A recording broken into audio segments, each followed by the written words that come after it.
Chegou a hora. Vamos contar a história, Pedro? Só se for já, Glória. O primeiro episódio da série É Muita História é sobre a independência, que comemoramos na última sexta-feira. O historiador Eduardo Bueno defende com graça e simpatia uma nova tese sobre o Grito do Ipiranga.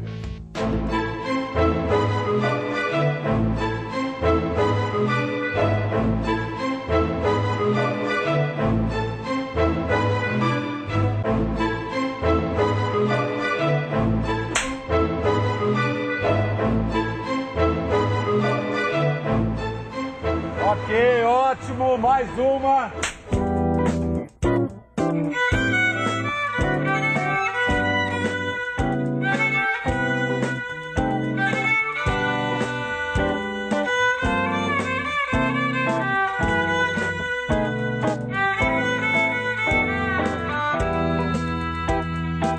Desde o dia do Fico, em janeiro de 1822, a independência do Brasil era só uma questão de tempo. Ao decidir ficar no Brasil, desobedecendo ao pai, Dom João VI, e afrontando as cortes de Lisboa, Dom Pedro deu um passo sem volta. Por que então Pedro esperou até setembro para dar seu grito?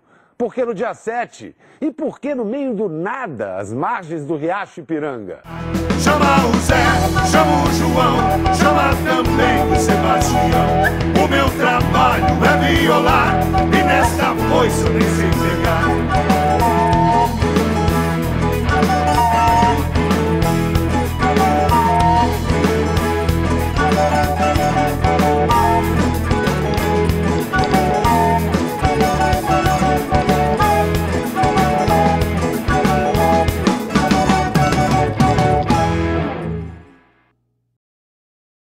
Sim.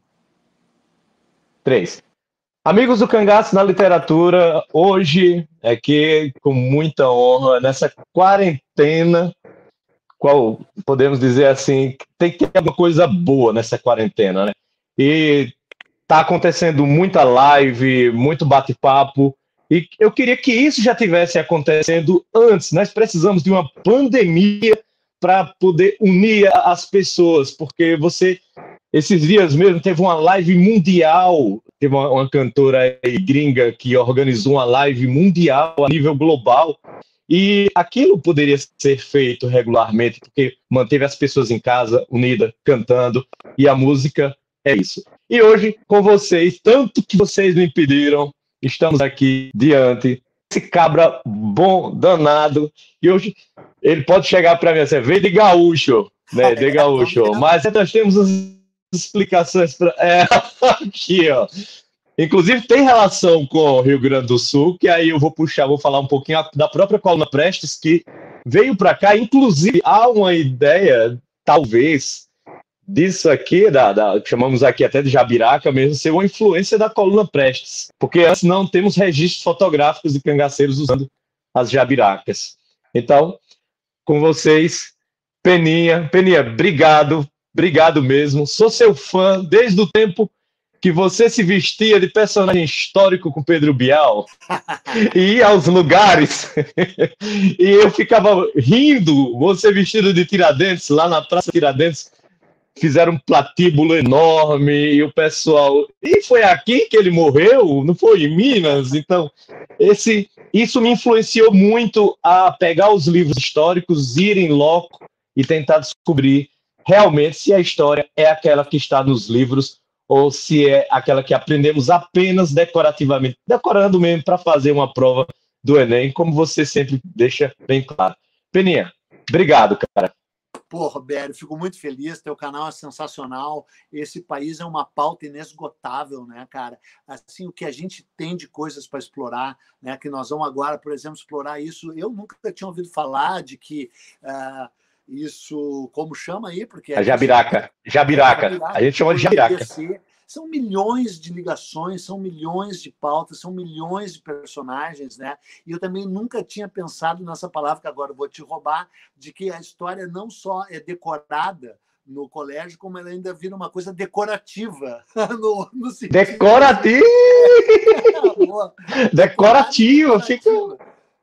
assim, um adereço, né? Como se ela não fosse a essência, né? Como se ela não fosse o fundamental, como se a gente não tivesse que sair do colégio tendo uma visão de Brasil que nos prepararia para tentar mudar esse país, porque sempre foi o país da exclusão, sempre foi o país da injustiça social, sempre foi o país que apostou no desconhecimento, sempre foi o país que nunca apoiou de fato a educação, a leitura, a cidadania, o exercício político no sentido pleno da palavra política, né? Porque hoje a própria palavra política já nos dá nojo, né? Os políticos, a política.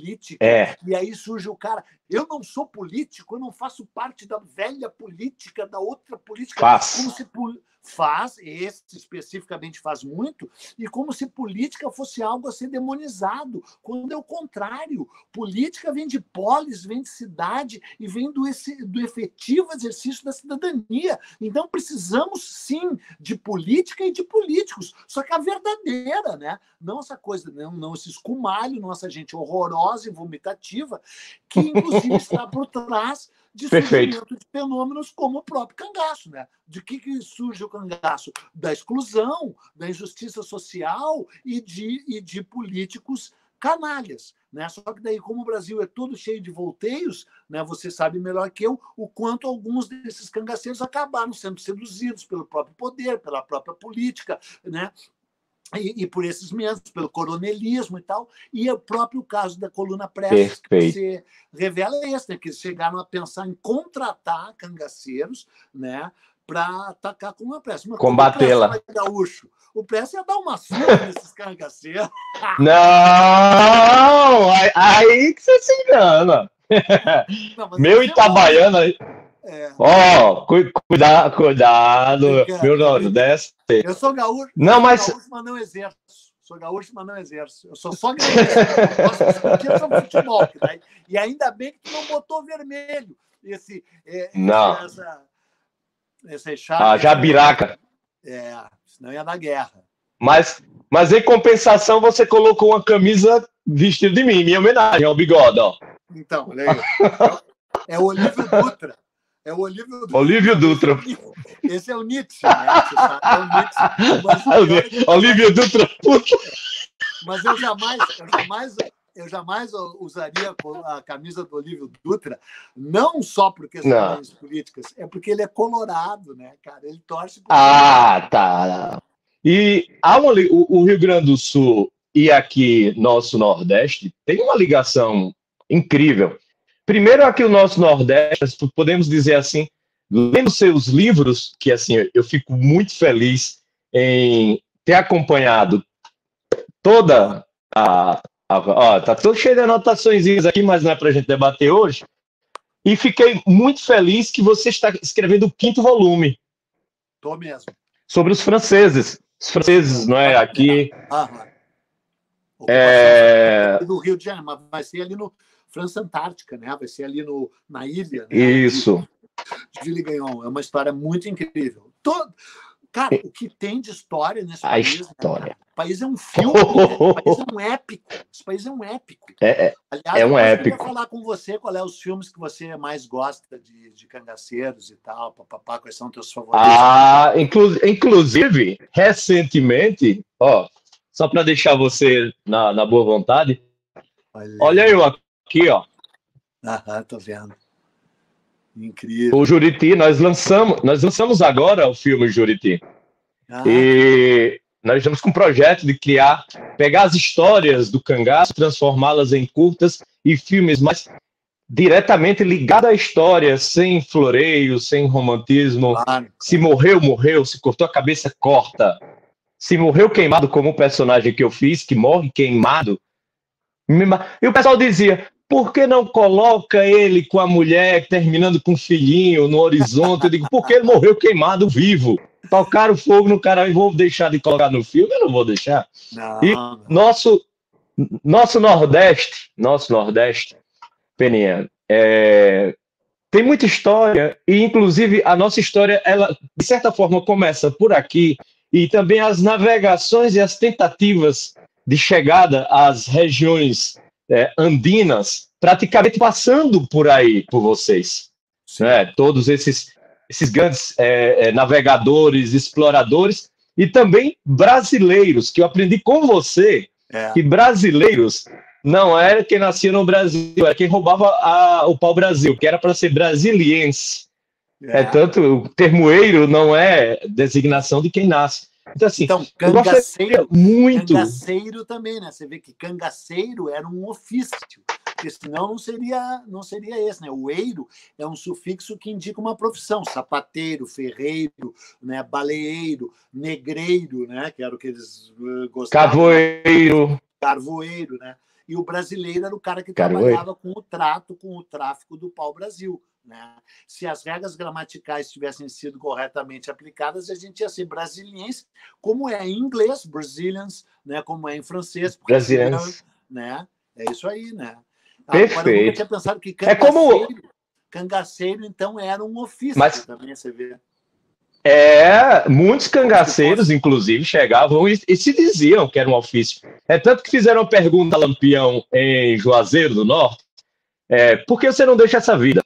E o Lampião olhou assim para o jornalista e disse: doutor, se tu tivesse uma empresa e tivesse dando certo, tu ia abandonar o negócio? Aí ele faz: não. Eu digo: então não faça essa pergunta besta, não. Que figura, né? Era um grande... O Virgulino é uma grande figura. E eu queria voltar um pouquinho, catar lá um pouquinho assim. De todas as suas pesquisas, existe um personagem que eu sou fascinado e muito pouco estudado, que é o Alfonso Ribeiro. O Alfonso Ribeiro. Sim. Que chegou, eu já tinha visto lá na Carta do Caminha, que ele tinha sido deixado aqui, e aí ele passou esse tempo todo, e aí o Caminha veio aqui, pegou ele, Vespúcio. Levou ele meio... Caminha morreu.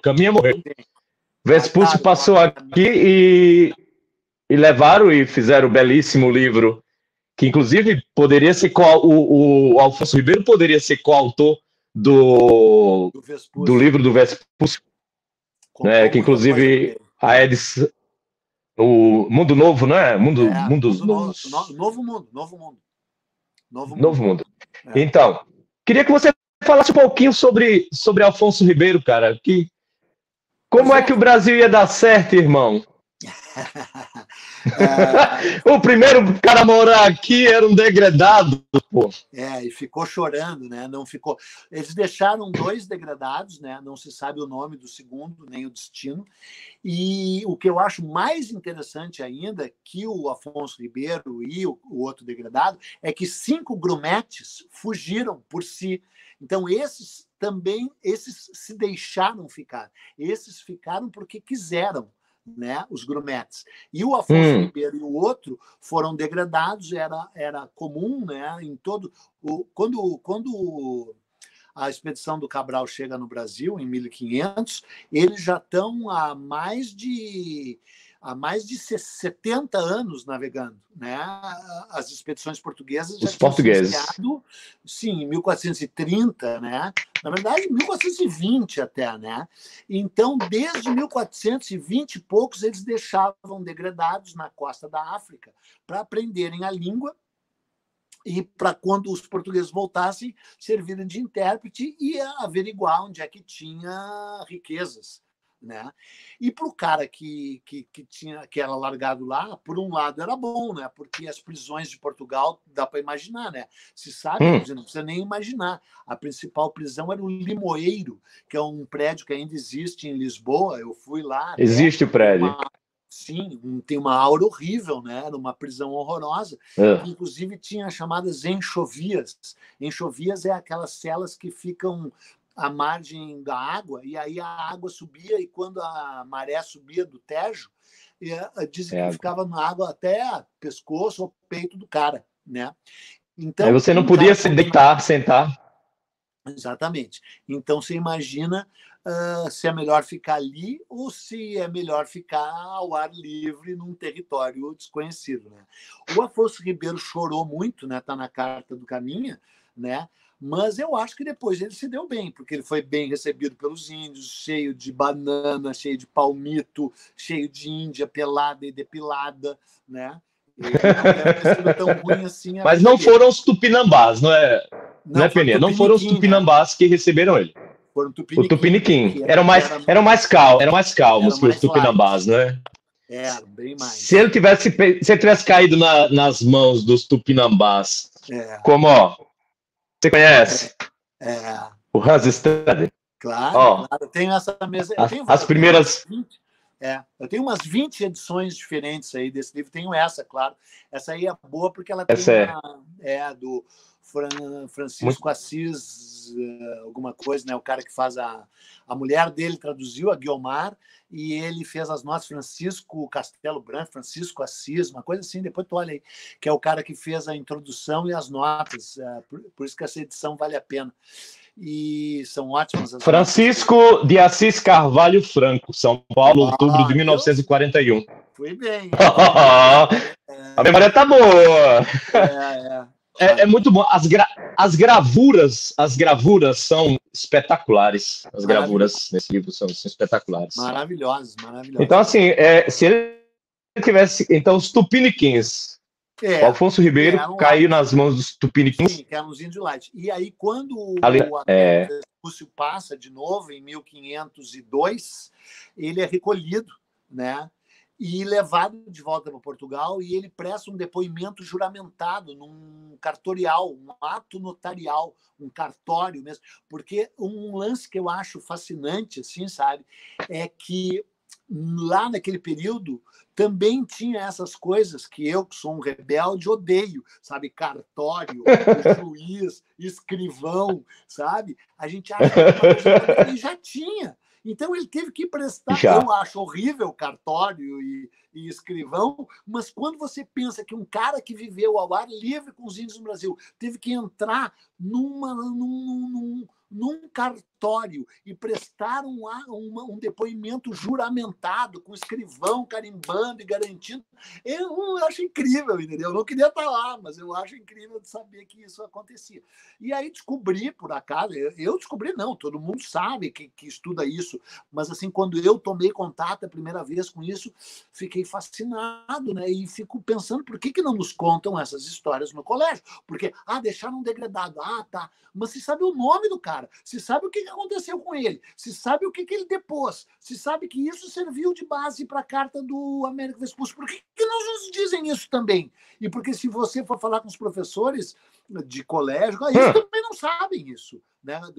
Não, sabem não. A popularizar essa história, né? Foi. E aí o Afonso Ribeiro é isso, ele conta isso para um tabelião que chama Valentim Fernandes, que era um cara bem conhecido lá, porque ele que tomava esses depoimentos de todos esses caras, e aí faz esse ato notarial, carimbado, juramentado, firma reconhecida, o cacete A4, e aí se sabe, né? Firma reconhecida demais, né? Coisa típica de país da falcatrua, porque você sabe, nos Estados Unidos não tem firma reconhecida, as pessoas acreditam no que você diz. Aqui ninguém acredita no que você diz. Não acredito no que você fala, então tem que ter todas essas coisas. Só que daí os caras roubam até respirador, né? Os caras, em plena pandemia, por isso que eu estou do lado dos cangaceiros. Os cangaceiros faziam justiça com as próprias mãos. Nem todos, né? Também. Mas assim, então era um ato muito comum desde o século XV de deixá-los em novas terras para se descobrir. Ok. Alguns desses degradados... Só um parênteses. A história de alguns desses degradados na África é muito mais interessante do que as dos brasileiros, porque eles ficaram lá muito mais tempo. Quando começaram a largar os degradados aqui no Brasil, eles já largavam degradados na África há 60 anos. Então, vários deles casaram com mulheres indígenas, negras, no caso, né, mas indígenas da África poderosas, ficaram amigos dos reis, percorreram grandes extensões de terra dentro da África, rios adentro, pelo rio Níger, pelos rios do Senegal, sabe? É uma história maravilhosa, incrível, cheia de aventura. Se bem que aqui também, porque você sabe, o nosso Caramuru, né, é um personagem incrível, o João Ramalho é um personagem incrível, e um dos meus personagens favoritos, que é o Cangaceiro do Sul, é o Bacharel de Cananéia, né? Aquele que ficou em Cananéia e teve um monte de mulheres e também fez as primeiras expedições em busca do Peru, né, pelo caminho do Peabiru, né? Então, porra, uma história maravilhosa, né?